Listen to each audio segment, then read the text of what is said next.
उतने दिन हमारे दिल की धड़कनें तेज होती हैं, तब समझ में आता है कि मेरा उसके साथ कनेक्शन कितना मजबूत था। तो जब बीवी इद्दत में होती है उस वक्त तक कभी शोहर को कभी एहसास होता, ऐसा हुआ है। बाज नौजवान जोश में आके गलती करते हैं, धाड़ धाड़ धाड़ 3 तलाकें देके अपने गुस्से को ठंडा करते हैं। फिर उसके बाद 8 दिन 15 दिन भी नहीं गुजरते, फिर आकर मसला पूछते हैं, मौलवी साहब मैंने मेरी बीवी को गुस्से की हालत में तलाक देगा ना भाई। तलाक कब देता है इंसान? उस वक्त में अपने गुस्से को काबू रखना, उस वक्त में अपने आप को काबू में रखना यह जरूरी है। तो मैंने 3 तलाकें दे दी, मौलवी साहब अब क्या रास्ता है? हमारे हाथ में थोड़ी है। तलाक देते टाइम पूछा था क्या कि दूं क्या? पूछना चाहिए। तुम बोलोगे वैसे, हाँ पूछना चाहिए आपको, निकाह के मसाइल पूछना चाहिए, तलाक के मसाइल आपको पूछना चाहिए। मेरे घर में ऐसे हालात चल रहे हैं, क्या मैं इस हालत में तलाक दे सकता हूं? अगर दे सकता हूं तो उसकी क्या शक्लें हैं, उसके क्या मसाइल हैं, उसकी क्या सूरत होंगी कि मैं किस कंडीशन में तलाक दूं, और क्या सूरत होंगी तलाक देने की? यह आपको क्या करना चाहिए? बोलो, पूछना चाहिए आपको।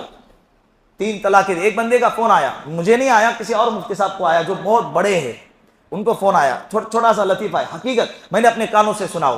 फोन आया और कहने लगा, हजरत मैं अपनी बीवी से बहुत प्यार करता हूं, बहुत ज्यादा, मेरी जान है और मैं उसके बगैर रह नहीं सकता, लेकिन पता नहीं क्या हो गया कि मेरे अंदर एक जिन्नात है। क्या है? मेरे अंदर एक जिन्नात है।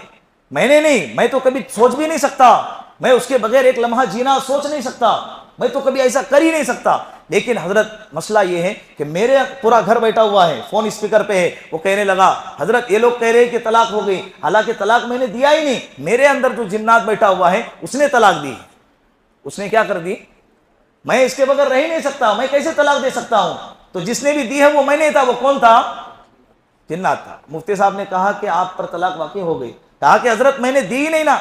तो मुफ्ती साहब कहने लगे, मैं भी बोल रहा हूं तेरी तलाक नहीं हो गई, मेरे अंदर भी एक जिन्नात बैठा हुआ है जो कह रहा है कि तेरी तलाक क्या हो गई, तलाक वाकई हो गई। तो बाद में ऐसा पछताते हैं, ऐसा नहीं हो गया, हम अब क्या कर सकते हैं, हम उसके बगैर रह नहीं सकते।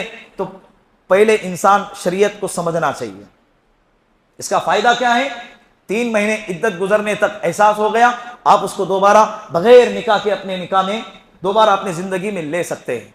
लेकिन इद्दत गुजर गई, दूसरा फायदा, इद्दत गुजर गई, अब ये दोनों का निकाह खत्म हो गया, लड़की आजाद है, जिससे चाहे उससे निकाह कर सकती है। लेकिन अगर लड़की को भी और लड़के को दोनों को एहसास हो गया कि दोनों क्या कर सके, आपस में निकाह कर सकते हैं, तो इनके लिए रास्ता खुला है कि वो वही आदमी अपने पुरानी बीवी के साथ क्या कर सकता है?